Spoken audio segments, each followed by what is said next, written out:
अर्जुन रथ में बैठे सारथी रूप भगवान को यह आज्ञा देते हैं कि हे अच्युत, मेरे रथ को दोनों सेना के बीच में खड़ा कीजिए, जिससे मैं ये देख लूं कि इस युद्ध में मेरे साथ दो हाथ करने वाले कौन हैं, अर्थात मेरे जैसे सूर्य वीर के साथ कौन कौन से योद्धा साहस करके लड़ने आए हैं। अपनी मौत सामने देखते हुए भी मेरे साथ लड़ने की उनकी हिम्मत कैसे हुई।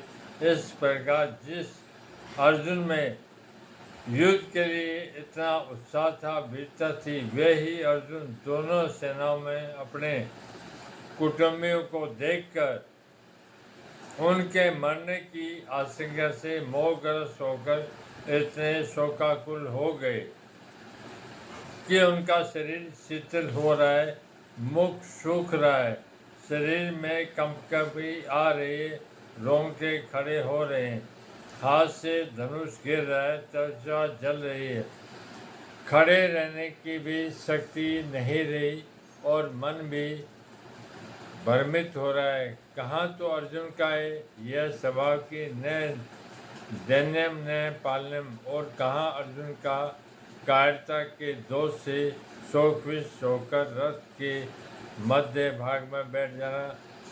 बड़े आश्चर्य के साथ संजय यही भाग उपयुक्त पदों से प्रकट कर रहे हैं। अर्जुन जैसे महान सूर्य वीर के भीतर कौटुंबिक मोह छा गया और नेत्रों में आंसू भर आए। आंसू भी इतने ज़्यादा भर आए कि नेत्रों से पूरी तरह देख भी नहीं सकते थे। इस प्रकार कायरता के कारण विषाद करते हुए अर्जुन से भगवान मधुसूदन ने आगे तीसरे श्लोक में यह वचन कहे,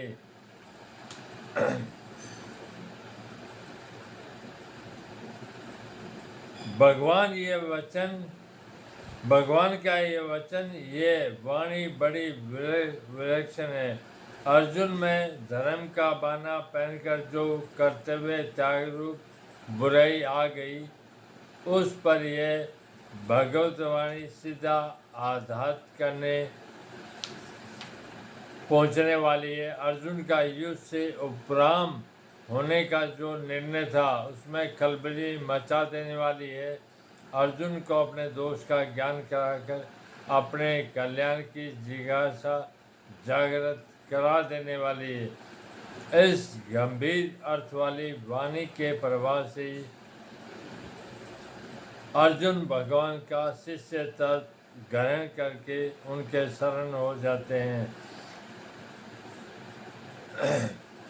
भगवान श्री कृष्ण मधु नामक दैत्य को मारने वाले अर्थात दुष्स्वभाव वालों का संहार करने वाले हैं, इसलिए वे दुष्स्वभाव वाले दुर्योधन आदि का नाश कराए बिना रहेंगे नहीं।